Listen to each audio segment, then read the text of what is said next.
And 1, 2, 3. All right. What's up, guys? Today's our first collab between Fun with Bitcoin, BTC Kindergarten, and the CryptoKreamers. And today we are featuring the CEO of SwanBitcoin.com. What's up, everybody? Yo.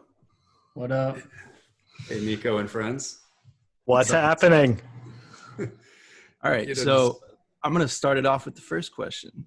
Cory, how did you come up with Swan Bitcoin? And I'm going to add a follow-up. Did you buy the domain first, or did you come up with the name first? Well, how did we come up with Swan? I'll start with that one.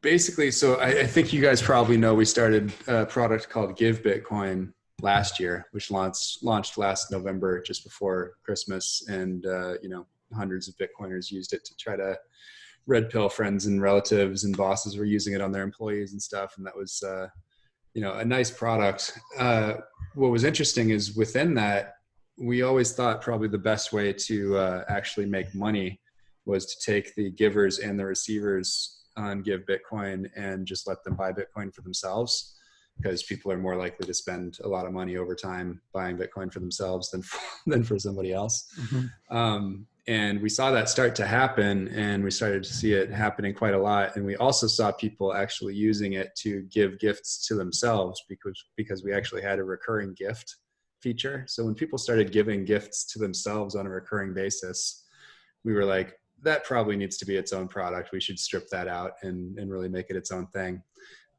So the very poorly named working title for that product was Save Bitcoin. So there was a little bit of noise in December around Save Bitcoin, and we very quickly realized that was not the best brand of all time. And I was actually just driving on PCH, Pacific Coast Highway out here in LA, and I was thinking about it, and the name just kind of popped into my head, and I couldn't get it out of my head. And it was just it was great on a lot of different levels for us. We really like having the association with a black swan, because black swans can be positive or negative. And so I see, Bitcoin as being a very huge black swan on the order of something that we probably never seen in our lifetimes before.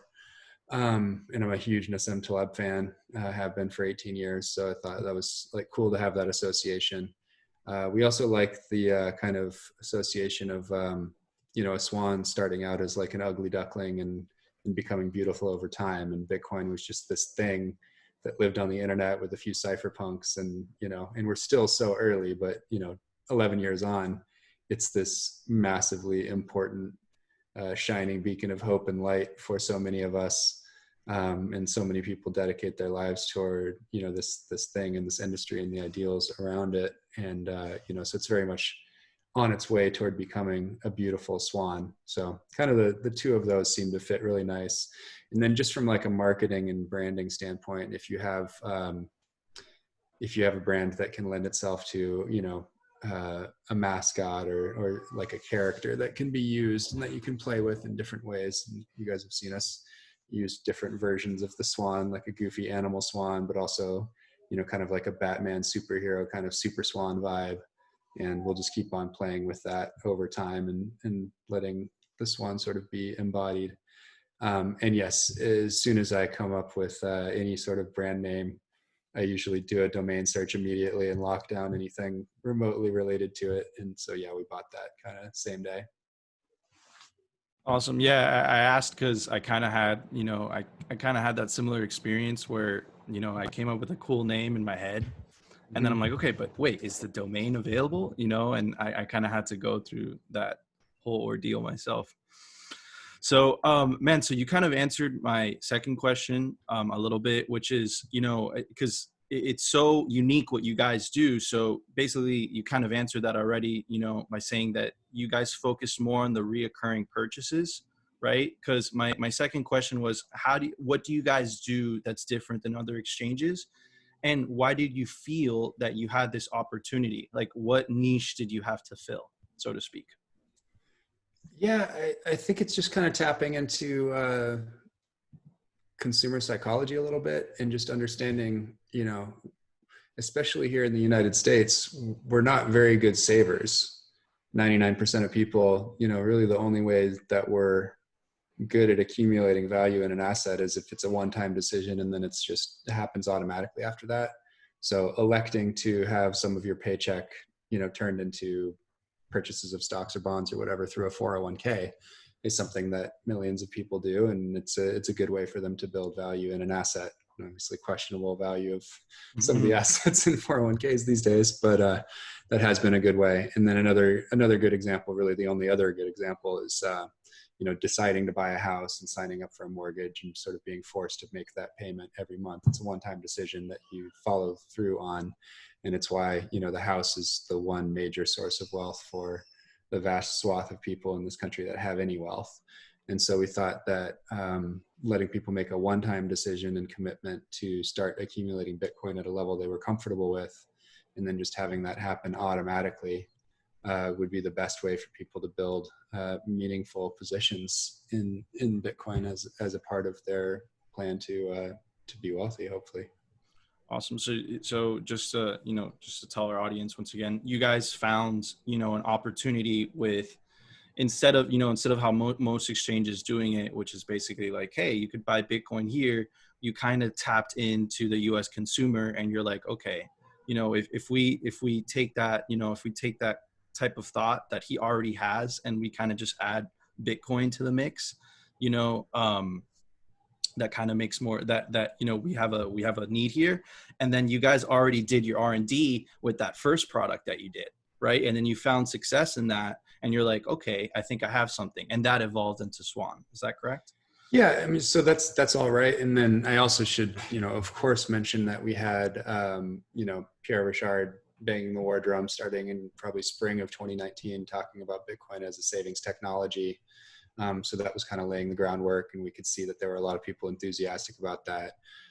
You had Friar Haas McCook down in Australia, talking a lot about DCA and trying to push that dollar cost average.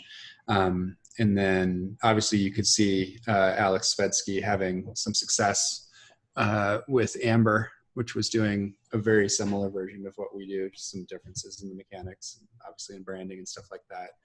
And then actually after we started, I should say, I became aware of Bitter, which rest in peace was kind of an early version of Swann over in the EU. Okay. One of the things that's unique about being able to do it in the US is, we really think the user problem isn't quite solved unless every aspect of it essentially is automated. So we have an automatic pull from the bank account, automatic purchase of Bitcoin, and then you can elect to have an automatic withdrawal to your self-custody. And most other places around the world, you can't do the automatic pull from the bank with ACH. So instead, it has to be sort of a push from the customer, out of their bank account to the Bitcoin purchasing service. So it is really nice how the product can operate on the banking rails here in the US. So I want to move on to a question from the other group, but man, that's so cool. I'm really happy that you guys found that niche, and I'm a big fan. I use it myself. I kind of experiment with a lot of I would say on-ramps specifically, not so much an exchange, but I kind of experiment, and you're so right. It's about that.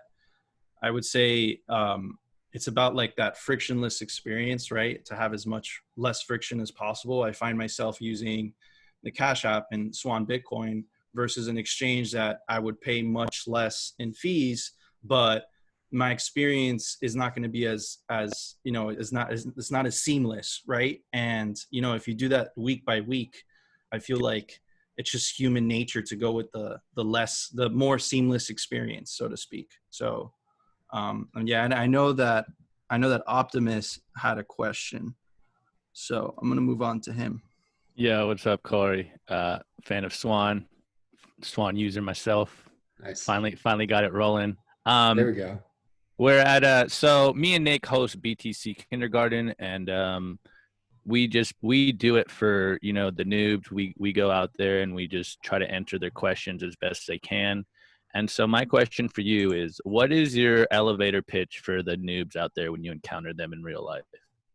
Just broadly for Bitcoin or for Swan? Yeah, for Bitcoin, so that they can get into Swan. Man, I don't run into a lot of people on the street these days. Bitcoin pitch in hand in this time of quarantine. I think it really depends on who I'm talking to and where they come from, and I think that's something a lot of people have said. So, I do think if you're going to if you didn't know anything about the person, I think, better gold, digital gold 2.0 seems to be the one that catches the most people. And I think that's why you kind of see it as the dominant meme. I happen to run in, outside of Bitcoin, very sort of tech heavy, kind of VC heavy circles from just kind of where I've spent my career prior. And so I often will get a little bit nerdy and do like not a headline first pitch. And I'll often just talk about, essentially being able to, honestly, within a minute, I'm probably mentioning like Byzantine generals and talking about, this computer science problem that was identified 40 years ago and how people were trying to solve it for 30 years. And it finally got solved in 2008. And it, for the first time, allowed you to send something over the internet and guarantee for sure 100% that a copy was not retained by the sender. And that kind of explodes people's minds who are used to dealing with software and internet and technology. And they can very quickly make the connection to, oh, if you can do that, then you can actually send value over the internet. Yeah, that makes a lot of sense. And then one more quick question on your Swan, some of your marketing. Have you guys, or are you guys well on your way on getting the 1 million Bitcoiners stacking? Boy, we're nowhere close to 1 million people. But the trajectory is awesome. I mean, we've been in market, I think we launched to the public on March 30th. It very much is out of the gate like a freaking racehorse. It's been really fun to see. I love to see it spread. We love to see people talking about it, recommending it, jumping into arguments on different social media networks where we are not active. So somebody will alert us to a thread on Reddit and there's, 40 comments and there's a bunch of people arguing for Swan or saying this or that or the other. And, one of the benefits of having a very simple product with simple talking points is lots of people can be on your side and make your arguments for you. So that's really what we try to do with our marketing, is make it so that it's really easy for lots of people to talk about us and push it forward. Yeah, I think you guys have like really, really great marketing. And it just reminds me of the Field of Dreams quote, if you build it, they will come. So I think soon we'll be getting there. Well, the goal is 10 million, not just 1 million. So there we go. Yeah. So we've got a ways to go. Swans are very ambitious. All right, Nick. Before I ask this, I think one of my favorite things about Swan is just seeing y'all dunk on Coinbase all day on Twitter. Fuck Coinbase. I love that shit. But how do you where do you guys get the Bitcoin to then sell to people? So this is an interesting thing about us. We are not a broker. So we are actually just a website that passes the user's instructions onto a payment processor, a liquidity provider, and a custodian. So everything's hooked up by API, and we essentially have a banking partner in the back end that can pull the funds from the customer's account. It all just magically via API and code on the back end goes and places an order with no TC desk or an exchange, buys the Bitcoin, deposits it in the user's account. So that's how it works. Is that how a lot of other companies work too? Like I have no idea how Cash App and Coinbase get their, Bitcoin to sell. So interestingly, I just found out recently by listening. I was doing some Oppo research and listened to an atrocious book called CryptoKings, which is basically the story of Coinbase, and it's awfully reported and even worse read when you're used to listening to the Crypto Economy or Bitcoin Audible, and then you hear somebody else attempt to read brand names and people's names about crypto and Bitcoin. It's just really embarrassing. The guy called him Satoshi for 6 hours, polluting my ears. Anyway, in that book, I learned that Coinbase actually used to be on both sides of the trade. So they had their like stack of Bitcoin and their stack of cash, and they were running like a black box algorithm and trying to essentially like maximize their profit on every trade. When they hired that COO who later got fired or left or whatever, he came in and was really scared at the at the JV level of their algorithm and how it had such blow up risk. And so then they started only clearing trades when they had a match. So they basically don't take on that proprietary risk, and they only match trades now. And it's been that way for a few years now at Coinbase, since 2018 or something. Maybe earlier, maybe 2017. I don't know for sure how Square Cash App does it, but I've definitely seen chatter that they're probably selling their own Bitcoin and procuring like large chunks of it and managing out the price risk or whatever, which might make sense when you see a lot of high volume days that they kind of appear to run out of Bitcoin or can't clear purchases. So maybe they are selling their own and, you know, replenishing it, you know, according to demand, going to OTC desks and trying to replenish their supply or something like that. But again, I don't have special knowledge of how they're doing it there. You know, I think a lot of times exchanges also have an OTC desk, which is why they can go out into market. If they're running out of Bitcoin, they can go procure more. If they have too much Bitcoin, they can sell it off. I think Gemini is a good example of that. I believe they have an OTC desk on top of being an exchange. And yeah, it's not uncommon. In our case, you know, we're not actually an exchange, as you noted, like we don't have cells. It's fairly important to be able to sell Bitcoin. If you actually want to be an exchange, we're literally just a way to buy Bitcoin. True. Okay, thank you for clearing that up for me. Another question I have is, can you like give us like your vision for Swann, like out into the future? Like, do you plan on implementing Lightning or anything else, or do you plan on like adding new things to Swann? Like, if that makes sense. Yeah. We can talk a little bit about it, and we've been pretty vocal about our roadmap and what we think might be doable here. You know, I think one of the we just want to be able to get as many people buying Bitcoin, you know, buying as much Bitcoin as possible. That's kind of the North Star. So let's see. The first thing that is interesting that's coming live pretty soon is one-time buys. So right now you can only do recurring purchase. We're going to add one-time buys. One-time buys will only be available to people who are already buying with Swann on a recurring plan. So you won't be able to just come on and not have a plan and make a one-time purchase. So it's more just something that a lot of our users have asked for. They want to do, you know, top ups or smash buy here and there, and buy more than what they've planned for the week. We're also going to be launching daily buys, so you can sign up for a daily purchase instead of a weekly purchase. We certainly see people, you know, seems like the math supports wanting to capture the whole curve and capture any little dips that might occur.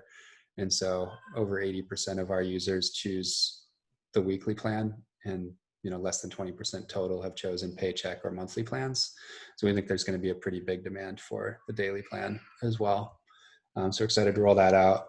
And then beyond that, a lot of it is like, how can you get this to more people? So, you know, we've got the affiliate program, Swan Force, swanbitcoin.com/enlist, if you haven't seen it. And that's how you can get awesome custom URLs like swanbitcoin.com/coinicarus, and see him sort of welcome you there. And that's a big deal for us. And we have a lot of people that are pretty well known in the space, like podcasters and authors and Max Kaiser and Preston Pish and people like that, that can shill their ref links here and there. So that's pretty interesting. We'd like to do a Swan IRA later this year. We can do a custodial one pretty quickly.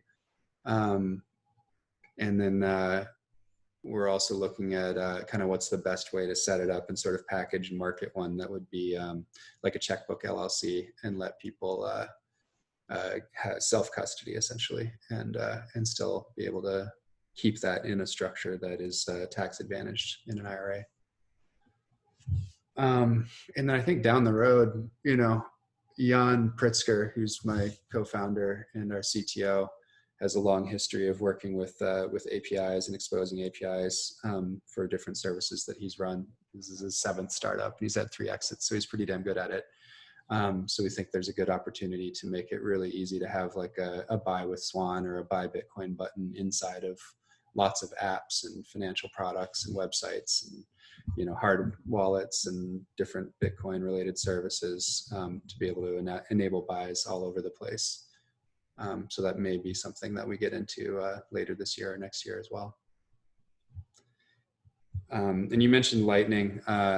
You know, because we can't touch the funds, we are limited in what we can do for the Swan product based on what our custodian Prime Trust sort of has. So for example, you know, right now, all we have for withdrawals are fixed addresses. So the best we could do is say, hey, you can upload and use as many unlimited number of fixed addresses for your withdrawals and rotate them through. We will be turning on XPub there soon for the withdrawals, but you know, they don't support native SegWit Bec32 addresses yet. You know, we'll be right there turned on as soon as they do, and we push them and press them and try to get them to do it. I think it'll be a while before you see like Lightning distributions from Prime Trust and, you know, things like pay NEMs or something like that. On the referral side, because that's just us saying thank you for making a referral and being able to pay somebody out. That's where we can push the envelope and do cool things and use you know, Lightning and pay NEMs and stuff like that. And our tech team is, you know, super nerdy Bitcoiners that absolutely love all that shit. And so we will definitely be doing pushing the envelope and doing whatever we can to do cool things with second layer tech. That's awesome. That's good to see. Yeah, I'm excited for the daily buys. I need to get on that Friar Haas McCook daily buy level. You know what I'm saying? Yeah. Well, you know, that exchange down there in Oz Bitteroo, I think lets you schedule it like every 2 hours. Wow. That's crazy. Yeah. So Optimus, I think we were talking about that the other day. We're like the ultimate dopamine rush is just buying Bitcoin every hour. And then you're like, I found someone who was buying it every minute or something like that on the Lightning Network. It was funny. Yeah, I mean, you can have a constant stream essentially going, right? The doling out of your, you know, your fiat, your digital fiat into Bitcoin, there's no real downward limit. You can do it every second.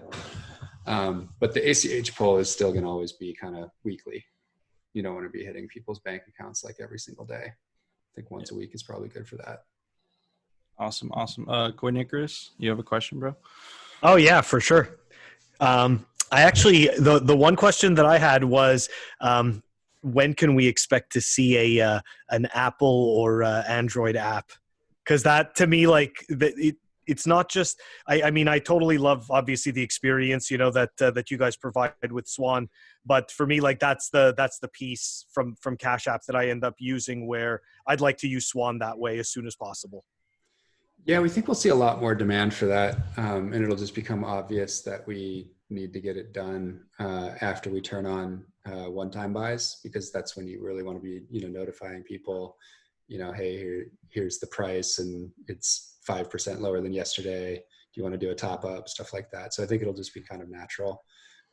We already have a fairly large name in the Bitcoin space teed up and kind of in our team Slack and learning about how we do things, who's a rock star, not rock star developer, the guy who works on BTC Pay Server and Strike, but a different developer who's a rock star and has a lot of experience building apps. Plus, you know, our team obviously has a lot of experience with it as well. So I think we'll probably break ground on the apps in August or September and have them out this fall. In the meantime, I actually use the mobile website as an app, and I put a shortcut to app.swanbitcoin.com on my phone home screen, and it works just fine. Yep. It's already designed for mobile, and it's super fast and snappy. And I think for what we do today, that's sufficient. I've been doing that. So, Good. yep. Awesome.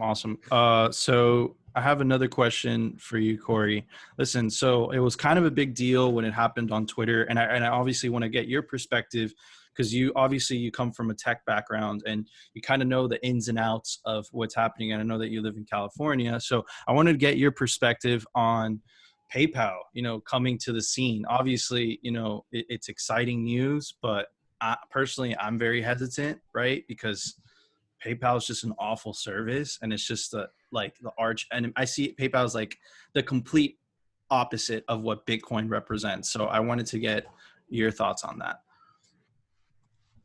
Well, let me flip that back to you for a second. Let me ask you, why do you think it's the complete opposite of what Bitcoin represents? Because I'm worried that they'll set up like a type of paper Bitcoin, like similar to like how Robinhood works, right? Yeah. Where you could buy Bitcoin on Robinhood, but you can't withdraw it, right?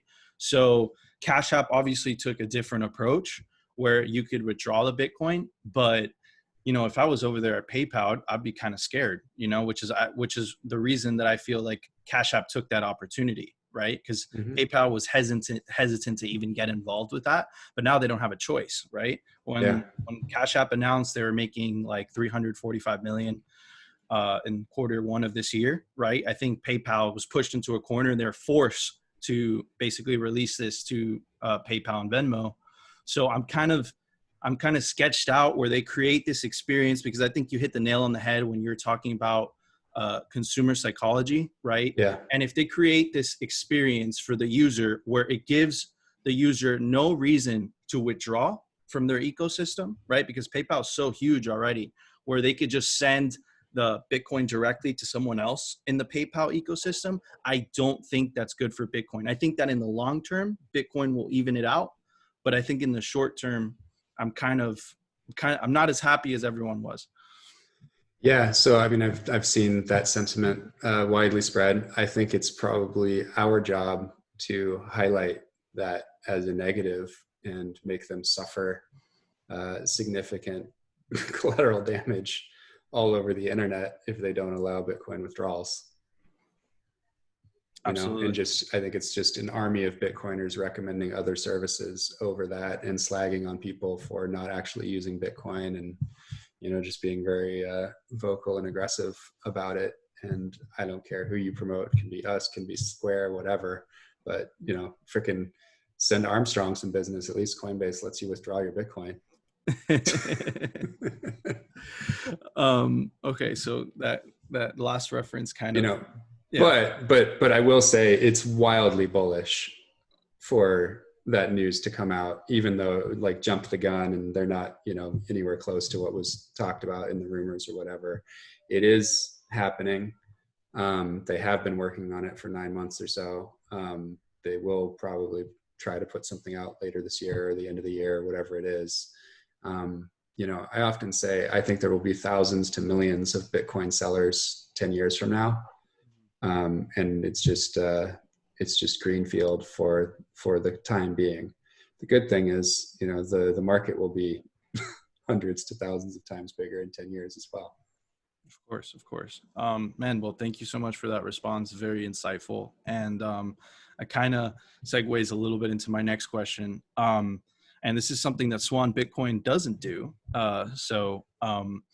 Coinbase in times of extreme, I wouldn't even say extreme. I would say in times of volatility, their service just happens to go offline. I call BS there. I wanted to get your thoughts.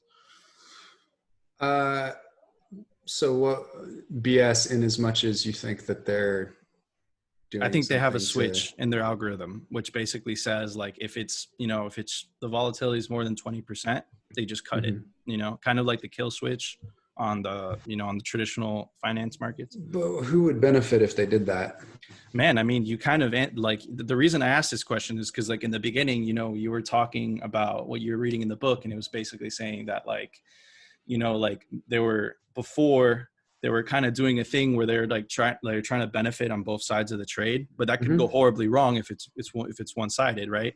So I was thinking, I was like, you know, that kind of answers the question a little bit. Well, it's been years since they've done it that way. They've only been a matching engine for years now. And sort of by definition, like if it's volatile, the trading volumes are generally up. And so they make more money if it's volatile, because the trading volume generally goes way up when there's volatility. So, you know, financially it would be in their benefit. They're not taking a bet, you know, long or short. So they love high volumes and would love to stay on. I think, you know, their systems are notoriously poorly built versus what you would see from, you know, ICE or NASDAQ or something like that. Like it was software kids in San Francisco trying to build real financial infrastructure. And they just, you know, they built on sort of lightweight services that startups from Y Combinator generally use, that no one on the East Coast would ever use to build a financial trading engine. So I think they've been playing catch up, and, you know, volumes keep going up and staying a little bit ahead of their tech roadmap, and they haven't been able to quite catch up, which we've seen even this spring. You know, these big volume days have crashed them, but I don't think there's anything BitMEXy going on there. Okay, cool. Awesome. I think you can tell that I do think there's something shady going on with some of these offshore leverage exchanges like BitMEX and FTX. The shitcoin casinos. Yeah, well, that's Binance and Coinbase and some of the others, but the leveraged casinos. Gotcha. Yeah, which is they may have. I think they do also have alts there, but for the most part, people are trading leveraged Bitcoin on FTX and BitMEX. Gotcha. Okay, cool. Thank you. Optimus, you have any questions? For someone that just happened to come across this recording and hasn't heard Swann, I'm pretty familiar with it, but what are your fees regarding Swann versus the exchanges right now? Yeah, so we are 60 to 80% less than Coinbase for automatic recurring purchase. Most of our clients are in our lowest fee tier, which is basically anyone doing $50 or more a week.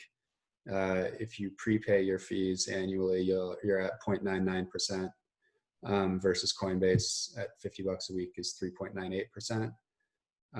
So that's 75% savings there. If you do pay as you go, it's 1.19%, so slightly more, but that's still 70% lower than Coinbase. And then, like, you know, our smallest purchasers, you know, people that are just nibbling, you know, high school seniors or whatever, 18 plus, you know, you could go $10 a week, let's say, and our most expensive plan is 1.99%.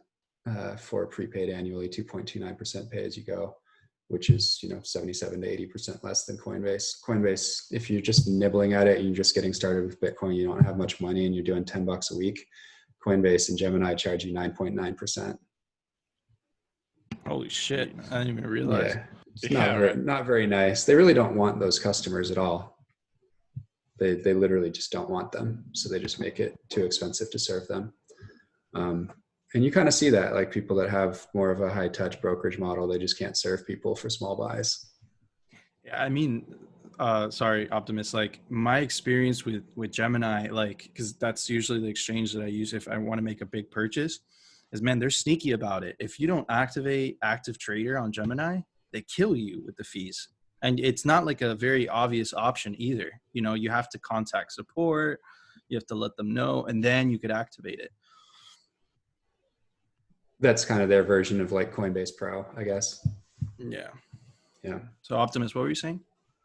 Oh, no, I was just, I wasn't even aware. I've been off Coinbase for a while, and those fees are extremely high. That's one of the reasons why I love Swann so much. The fees are so good. And that's one of the reasons why I'm a user. Yeah. Yeah. And, like, you know, similarly versus, you know, Cash App, that $50 or $100 a week purchase, Cash App is 2.33%. So we're 57% lower for prepaid fees and 48% lower if you do pay as you go. Awesome. Nick, do you have any questions?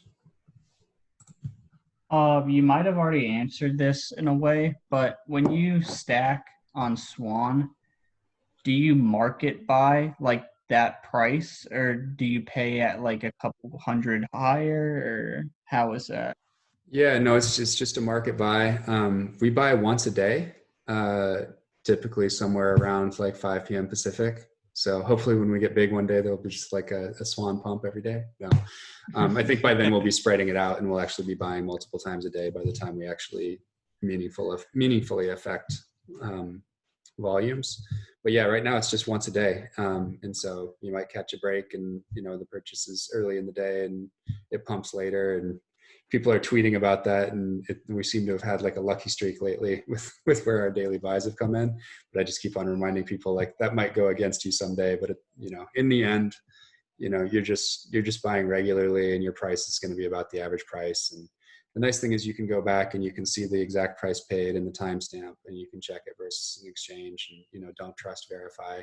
And we are doing market buys, at sort of the broad price that you're going to see from the big exchanges and the OTC desks. That's good, because like today, Blue Wallet came out with that update where you could buy non-KYC Bitcoin. And I was looking around at it because I was thinking, oh, this is like really cool. I want some non-KYC Bitcoin. But then when I went to hit buy, I noticed the price I was buying at was like $10,060 when the actual market price was like $9,600. And I was like, nah, fuck that. Yeah, it's pretty typical. I think there's another service that caught some flack last week for having price like $1,000 over the market price. Yeah, people will hide fees. There are services out there that take a spread. We're not one of them. Awesome. That's good to hear. Yeah. Cornicus, do you have a question, bro? Yeah, I got a question for you about what do you think about the Coinbase PayPal thing? Is it FUD or is it FUD? Is it real? What's the Coinbase PayPal thing? Oh, so what is it? There's a bunch of stuff going around on Twitter that PayPal is going to be starting to offer Bitcoin purchasing and whatnot, and somehow Coinbase is going to be involved in this. I know nothing beyond that, but okay. I think it's BS. Yeah, I mean we covered that. I mean, they're going to have to get their Bitcoin from somewhere, and they're probably going to use a custodian as well. So you would imagine that all of the people who offer custody are vying for that business. That includes Coinbase, which bought Zappo's institutional custody business. So it'd be natural for them to try to hunt that. Obviously, Gemini tries to custody as many people as they can. They custody BlockFi, and we'll probably try to compete for that. Anchorage will compete for that. Prime Trust is a custodian that custodies us, and Binance, Fobi, OKX, and a bunch of crypto funds and other businesses. So, somebody's going to provide the Bitcoin for Venmo, PayPal, and somebody's going to custody it for them. They're not going to do it themselves, probably. So, yeah, that probably is truth to the rumor that there are conversations there. Do you think that PayPal is actually going to get into this game? That's the other thing, right? Supposedly, I do. Yeah. We just talked about that with Nico a little bit, but yes, I do think they're getting in. Okay. Yeah, it's going to be interesting. They suck as a service. Don't get me wrong. Like they can barely do fiat, so I'm not really worried about them in Bitcoin. So I think it's going to be funny to see them start to learn. Yeah, I mean, at the end of the day, remember their company's goal originally when it was like Peter Thiel and Elon and Ken Howery and all these guys, Max Levchin and David Sachs, like their goal was to create a new global currency on the internet. They just couldn't figure out how to do it, and they ended up, sending money by email, sort of. Yeah. So, it's it is kind of funny to see like David Marcus out there leading Libra, or whatever, and testifying for Congress and whatever. Like, you know, the dude was a huge early Bitcoiner and loves Bitcoin and wanted to do Libra on Bitcoin and couldn't win the battle just because of like volatility and not large enough market cap, and didn't think they could get it through regulatory. And obviously, you know, they wanted to do payment rails and all kinds of things that would just like not be possible, not let them make the money that they probably want to make, which is a common thing with people trying to use Bitcoin for payment rails. I actually think, I mean, I think that Bitcoin's volatility is, you know, it's a feature. Oh, I do too. Right? Well, especially on the way up, because it sucks in greedy bastards like me, and then you realize it's not about money; it's about the money and all the good things that come with it, and it just like pulls us in as disciples for the cause and turns us into missionaries. So yes, it is the flame that draws people in. You know, I was exposed to Bitcoin in early 14 and late 15, and nothing happened. It didn't take. It wasn't until the price run up in spring of 17 that I got drawn in. So yeah, I'm very interested to see like how many of my friends from all different walks of life and different stages of my personal and professional life get pulled in by this next cycle and become fun new Bitcoin friends for all of us. Cool. Awesome. Man, I love talking to Bitcoiners. But listen, so on Swann, you have this awesome feature. It's extremely unique, and it's the really dope referral link that you guys do, right? And I saw a screenshot of American Hold the other day where he basically had his own Bitcoin quote. So I was wondering, first of all, you got to talk to us about that referral link idea, because man, that's so unique. It's so clever. And what is your own personal Bitcoin quote? Okay, so listen, affiliate programs have been out there forever, but yeah, but wait. Okay, that doesn't do it justice, Cory. It doesn't. Hold on. Well, I'm gonna get there, bro. I'm gonna get there. Listen, here's the thing. I think that people share things more when it makes them feel cool or makes them feel special. So one of the things that we're doing, you know, I'm gonna actually tease something else that's not live yet, which is kind of gives you a window into how we think. So we're launching something called Arsenal, which is something I thought of and been working on for a long time. And Brecky Von Bitcoin has been leading for us. And we basically aggregated, you know, 30 or 40 of the top Bitcoin artists and meme warriors and meme creators that are all sort of contributing to this thing. And essentially what it is it is an arsenal. It's an armory of Bitcoin memes and quotes and slide decks and all kinds of things that let you go out and then win the money meme wars of the 2020s that we have just begun, and go out there and dominate gold and fiat for the cause of Bitcoin. Like this is the army, right, that we're building. And, you know, we think that people, when you make it easy for somebody to grab a meme, make a meme, grab a quote, use a quote, contrast it with another quote, you know, and sort of just provide those building blocks or the ready-made things, then they'll go to war and they will use those weapons well.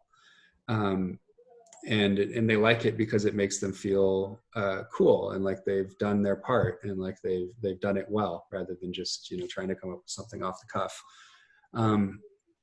Similarly with our affiliate program, like we just want people to feel proud of something that they're sharing. So if you put in your URL on Twitter or Telegram or whatever, and the preview image looks super dope, and it's like the picture that you chose, and, you know, it says, you know, Max welcomes you to Swann, or Nico welcomes you to Swann, or whatever, that's pretty cool.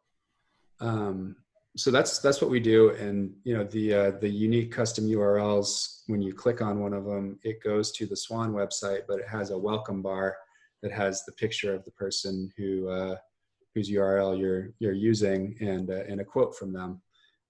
Mine is, not too many years from now, the number of Bitcoiners in the United States of America will cross 10 million. When we hit that milestone, it's game over. Bitcoin wins.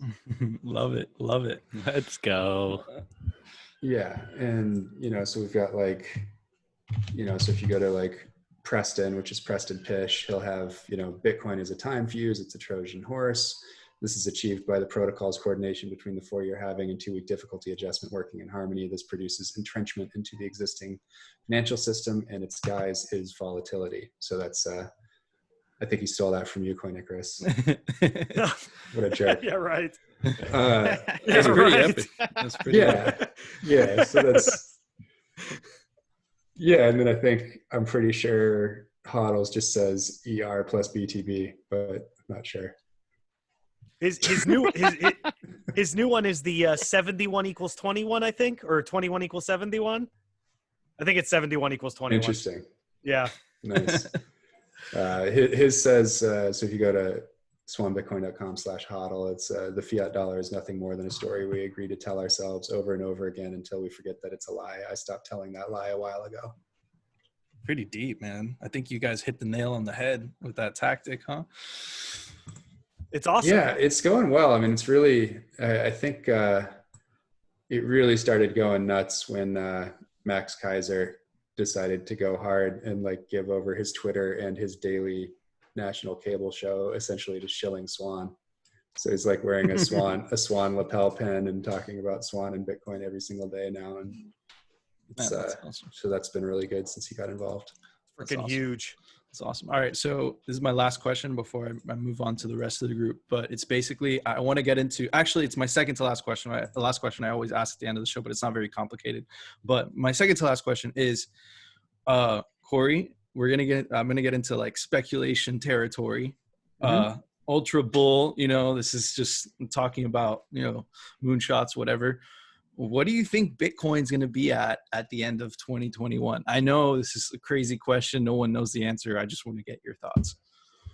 I mean, I'm not going to change my forecast. I've been saying between 150 and 300 for a long, long time. I still think that's probably ballpark valid. Super bullish. Is it? I don't know, man. That sounds amazing to me. I feel like Tina would be here like slapping you in the face saying, you're not thinking big enough. Awesome. All right. So, man, thank you for that. Optimus, your last question, bro? So you mentioned the money wars that we're going into, and as someone that's close to, Bitcoin and the legacy financial system, do you think that it's an even possibility for Bitcoiners to get executive ordered 6102? No, I don't think you can pull that off. Now, do I think that there might, is there a chance that somebody tries to pull it off and you have to mobilize and fight against it? Yeah, I think there is a chance. I think there's a chance that we have to, fight legislation sometime in the next 5 years. And it's the reason that I wrote that piece, 10 million Bitcoiners. And it's really the reason that I chose to fight this fight in this way, which is, it's probably easier to make a lot of money just going after super rich people and trying to get them to buy lots of Bitcoin. But I think it helps Bitcoin a lot more to get way more Bitcoiners to own some. So that's just kind of, I just wanted to get as many people involved as possible. And selfishly, I know that Bitcoin is anti-fragile and there's no way to shut it down. And so a 6102 type order in the US would only affect Bitcoiners in the US. But damn it, I live here and I have 2 daughters and I don't want to move. And I want to be able to enjoy the fruits of my labor and my good choices getting involved in Bitcoin, late, but earlier than lots of people, in this lifetime and, in the coming decades. I don't want it to, have to shut down in the US and then grow only in black markets and in other countries. I want it to just have a nice smooth rise and kind of just take over without disrupting my life and lots of other people's lives. So, that is selfish, but that is the incentive that Bitcoin has created. I do very much want to, see it rise unimpeded in the US. And I think getting vocal proponents of it that live in every single district and will make it difficult for Brad Sherman and any of his stupid friends to do anything against Bitcoin, because we will be the vocal minority, the intransigent minority, the 3 to 3.5% of people that are required to flip a system. I think we can achieve that pretty quickly, ideally in this cycle. And so if they don't get their shit together to clamp down on Bitcoin super hard in the next few years, then that's never going to happen. So that's why I think it's really important to focus like right now on spreading Bitcoin as far and wide as possible. Beautiful. Love that answer. Awesome. Nick, your last question, bro. You probably saw, it was either the other day or other week, Coinbase was caught selling their users' data to the government. What do you think about that? And would you at Swann ever do that? So the second part, no, we would never do that. We also try to keep as little data as possible. One of the nice things about not being custodian and not having the requirements of someone who has money transmitter licenses in the federal MSB. So if you're a brokerage, like a River or like one of the exchanges, you have data requirements. You have to have a chief compliance officer, and you actually have to keep all this customer data. We don't, beyond kind of the minimal of what's required to continue to maintain an account. We collect the data that's required for, for Prime Trust as a custodian. They obviously have compliance, but we can destroy it from our servers, and we do. So we collect it and then destroy it. So what's nice about that is, a team of 4 full-time employees and a bunch of part-time people doesn't have to have, we don't have a honeypot. There's no data to come get, and there's no money to come get. Like hacking Swann is just stupid. There's nothing there. It's just a communication interface essentially. So we do have that benefit of, not only do we not have data to sell to anybody, there's also no data of value to hack from us. Good. Man, as a Swann user, that makes me feel real good. I'm sorry to cut you off, Nick. Go. No, you're good. I was just gonna say it pissed me off when I saw Coinbase was doing that shit, and I wasn't really surprised either. I think what we've seen time and time again is like these are not mistakes, and these aren't even considered because it flows down from the top, and it's the least cypherpunk dude of all time happened to start a well-designed Bitcoin exchange 8 years ago, and has a first mover advantage, which has been fueled by lots of easy money flowing in through VC channels to essentially anoint and maintain the winner. And they've created an incredible opportunity because the guy's an introvert and has bad taste in people, so he surrounded himself with people that make bad choices, and they don't do much media because they can't, because he'll say the wrong things if he does podcasts. And, it's not a great spot to be in. They should just sell themselves to JP Morgan as soon as possible, which is really what they want to do, I'm sure. Just don't reply to any fake account of JK Rowling trying to sell them Bitcoins. Listen, I try to have empathy for people as much as I can, but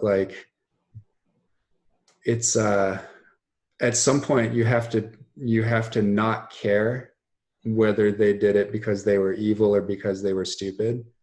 The result is the same, and you really have to judge people based on the decisions that they actually make, regardless of whether they made it because they're evil or stupid.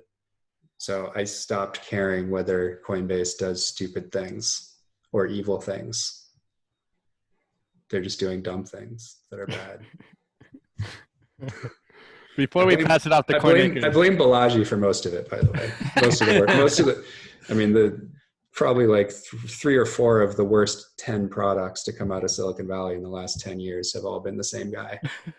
He's consistent.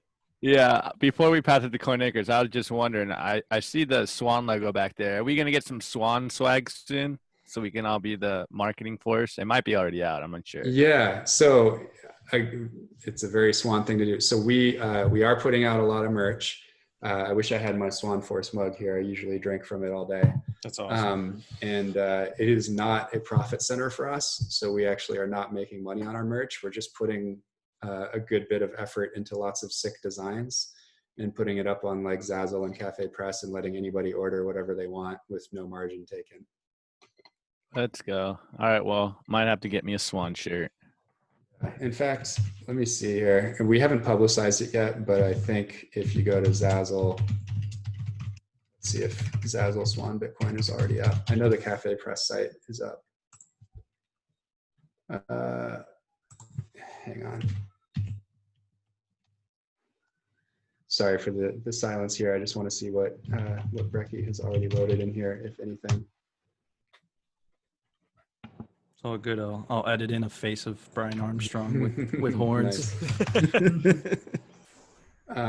Okay, so the Cafe Press site is up, but not the Zazzle one yet. But I think we're going to end up doing Zazzle, but we'll announce it and make a big splash about it, and throw pictures up. There is somebody getting a swan tattoo. I've tried to dissuade them and told them you might want to rethink that, but I think they actually have gone. They've scheduled the tattoo. It's happening like this weekend, I think, this coming weekend. So that'll be interesting. That's crazy. What else?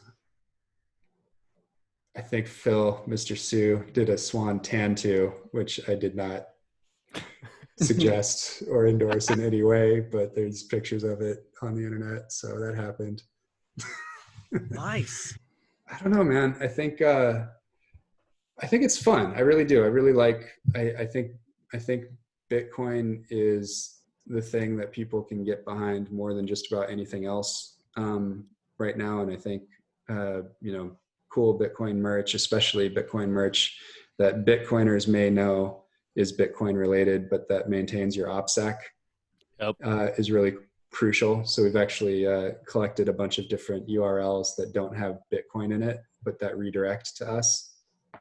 So that people can use those on different merch items and things like that. So we're just trying to make it a little bit more fun. I've loved the toxic maximalist hats, and I love all the guns and Bitcoin hats and shirts and stuff like that, even though Ragnar and I don't always get along. I still I love anything that companies put out in the space. The Bull Bitcoin gear over the years has always just been so sick. We're also going to feature a lot of art and merch from other companies in our store on our site. So that'll be fun too. So cool. We're looking out for that. Thanks, bro. Awesome. All right. So I think anyone else have any last questions before I wrap it up? No, I'm good. Oh, no. Thank you. Okay. All right. Guys, thank you so much. Can I just say one thing? Yeah, of course, man. Nick, I wanted to thank you for giving me my job back when you decided to go work for Bitcoin Magazine. It really was a pleasure and an honor to learn from you for those 6 short weeks when you were running Swann. So thank you again. We all appreciate you and wish you well in your new endeavors. Thank you. I hope the sales didn't drop too much when I announced I was leaving. Yeah, we took a little bit of a hit, but we shook it off. It's hilarious. All right. Guys, thanks so much for tuning in. If you like what you see, don't forget to like and subscribe to Fun with Bitcoin, BTC Kindergarten, and the CryptoKreamers. And man, I usually end the podcast with one last question. It's kind of stupid, but it's in the name. What is Swan Bitcoin's favorite ice cream flavor? Oh, that's a good question. That is a really good question. So listen, I'm gonna answer for the little Signup downstairs, my 2-year-old, who is sadly allergic to milk. So she is really digging this coconut ice cream that's like a hazelnut fudge. So we're gonna go coconut hazelnut fudge is the Swan House's favorite ice cream right now. Very, very interesting. And yeah, man, thanks for answering that. I'm going to take a Google spreadsheet. I've interviewed some really interesting people. I'm just putting their favorite ice cream flavors. You never know what that's going to be worth in 10 years. I don't know.